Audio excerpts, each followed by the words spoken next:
Printemps 2024, je vous invite à découvrir mon métier de praticienne en massage psychosomato-intuitif. Bienvenue dans les coulisses de ma pratique.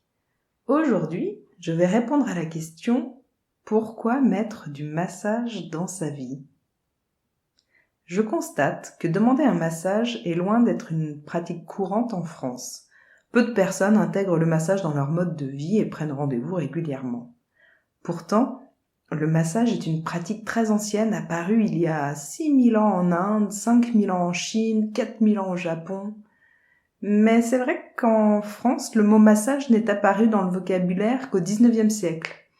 Et puis c'est seulement dans les années 90 que s'est créé le premier centre de recherche sur le toucher, à Miami. Les études se sont alors intéressées aux bébés prématurés, aux mères dépressives, aux porteurs du VIH et aux enfants traumatisés par des catastrophes climatiques.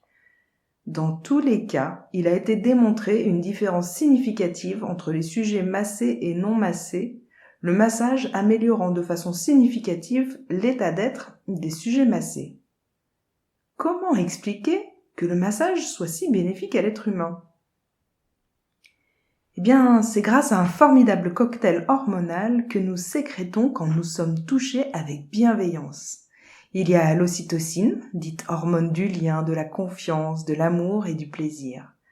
Le plus grand shoot d'ocytocine qu'on puisse recevoir, c'est au moment de la naissance. Cette hormone atteint un pic très élevé qui facilite l'accouchement, la lactation et l'attachement au bébé. Être massé, c'est un peu revenir à cette source originelle.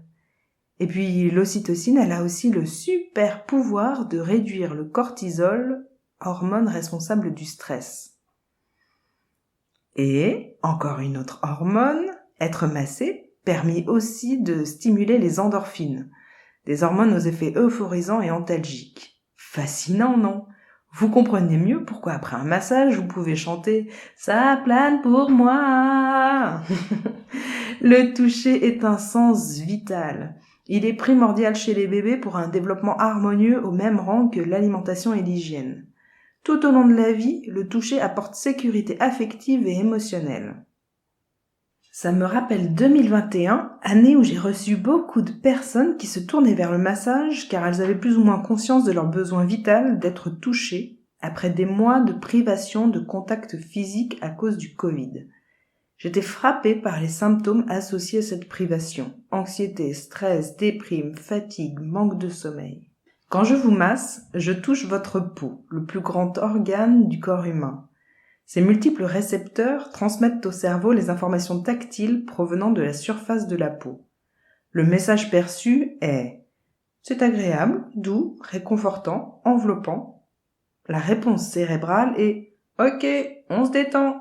Votre respiration ralentit, le flux de vos pensées s'apaise. La première fois que j'ai été massée, je suis ressortie du rendez-vous en me demandant ce qui m'était arrivé. Je trouvais ça incroyable, magique d'avoir touché un tel état de relaxation, de me sentir le corps si délié, l'esprit tranquille comme ça ne m'était pas arrivé depuis des mois et des mois à materner mes 2 bébés. Ça a été un vrai choc, le début du chemin qui m'a un jour menée à la reconversion pour être la praticienne que je suis aujourd'hui.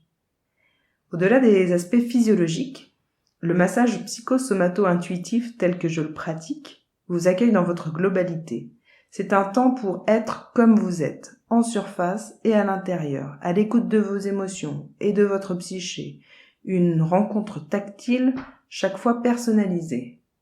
Un lieu où vous pouvez lâcher ce qui vous pèse et vous empêche, célébrer vos réussites, exprimer vos doutes et questionnements, arrêter le temps. Autant de raisons que de personnes. Et puis parfois, il n'y a pas de raison particulière de prendre un rendez-vous, mais tout simplement, c'est l'intuition qui vous conduit là, et c'est parfait comme ça. Alors, oserez-vous mettre du massage dans votre vie ? Si cet audio vous a plu, partagez-le, abonnez-vous à ma page Facebook Les Massages de Véronique, écrivez des avis sur les massages reçus sur mon profil Google. J'espère que ça donnera envie à d'autres. Merci.